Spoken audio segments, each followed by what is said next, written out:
Hai adik-adik, kembali lagi di Lentera Education Center. Sekarang kita belajar pernafasan dada dan pernafasan perut untuk kelas 8 SMP semester 2. Mekanisme pernafasan dada dan perut, inspirasi dan ekspirasi. Bernafas dapat dilakukan dengan dua proses pernafasan, seperti pernafasan perut dan pernafasan dada. Selain itu, ada pula fase-fase bernafas seperti fase ekspirasi dan fase inspirasi. Fase inspirasi dalam bernafas ialah proses oksigen untuk masuk ke dalam tubuh. Sedangkan fase ekspirasi bernafas ialah proses karbon dioksida untuk keluar dari tubuh. Peran dari fase inspirasi dan ekspirasi ini cukup penting dalam mekanisme pernafasan dada dan pernafasan perut. Hal ini dikarenakan fase inspirasi dan fase ekspirasi mendukung terjadinya mekanisme pernafasan dada dan mekanisme pernafasan perut. Bagaimana mekanisme pernafasan dada? Bagaimana mekanisme pernafasan perut? Bagaimanakah fase inspirasi dan ekspirasi pada pernafasan dada? Bagaimanakah fase inspirasi dan ekspirasi pada pernafasan perut? Pada kesempatan kali ini saya akan menjelaskan tentang mekanisme pernafasan dada dan perut, baik melalui fase inspirasi maupun ekspirasi. Sekarang pernafasan dada. Inspirasi pernafasan dada terjadi pada langkah sebagai berikut. Yang pertama, otot antar tulang rusuk berkontraksi atau menegang. Yang kedua, tulang rusuk terangkat naik. Yang ketiga, volume rongga dada membesar. Yang keempat, tekanan udara di rongga dada mengecil. Yang kelima, udara dari luar masuk ke paru-paru.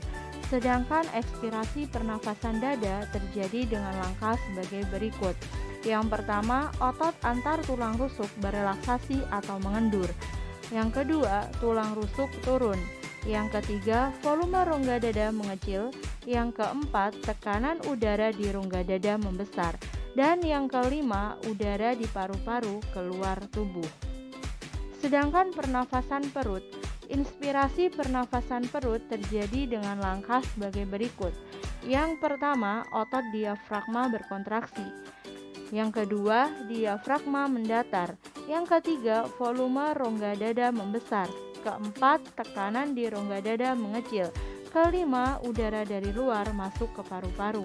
Sedangkan ekspirasi pernafasan perut terjadi dengan langkah sebagai berikut. Otot diafragma berelaksasi. Kemudian diafragma kembali ke bentuk semula. Volume rongga dada mengecil, tekanan di rongga dada membesar, dan yang terakhir adalah udara di paru-paru keluar tubuh. Mekanisme pernafasan manusia diatur oleh medula oblongata atau sumsum lanjutan, yaitu bagian otak yang berhubungan langsung dengan sumsum belakang. Walaupun manusia dapat mengatur intensitas pernafasan dengan sadar, namun kebanyakan pernafasan manusia terjadi secara tidak sadar karena kerja dari medula oblongata tadi. Medula oblongata menggunakan pH atau keasaman cairan jaringan untuk mengatur laju atau cepat lambat pernafasan. Cairan yang asam di sekitar medula oblongata akan memicu peningkatan laju pernafasan. Keasaman cairan ini disebabkan oleh darah yang kaya akan CO2.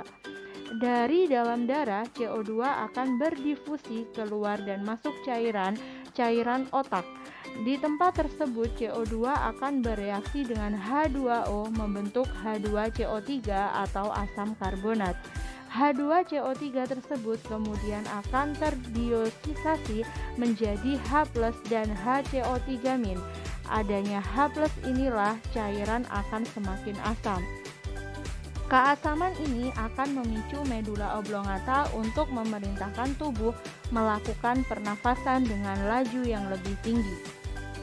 Reaksi karbon dioksida dengan air, CO2 ditambah H2O bereaksi menjadi H2CO3, kemudian diuraikan menjadi HCO3- plus H+. Oksigen juga memiliki peran dalam mengatur laju pernafasan.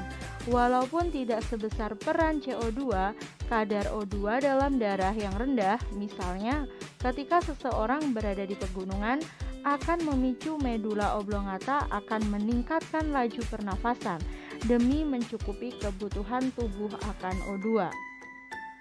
Volume udara pernafasan setiap orang berbeda-beda. Hal ini disebabkan karena setiap orang memiliki volume paru-paru yang berbeda-beda juga. Faktor yang mempengaruhi volume paru-paru selain faktor genetik juga dipengaruhi oleh latihan. Para atlet, perenang, dan orang yang berlatih yoga memiliki volume paru-paru yang lebih besar.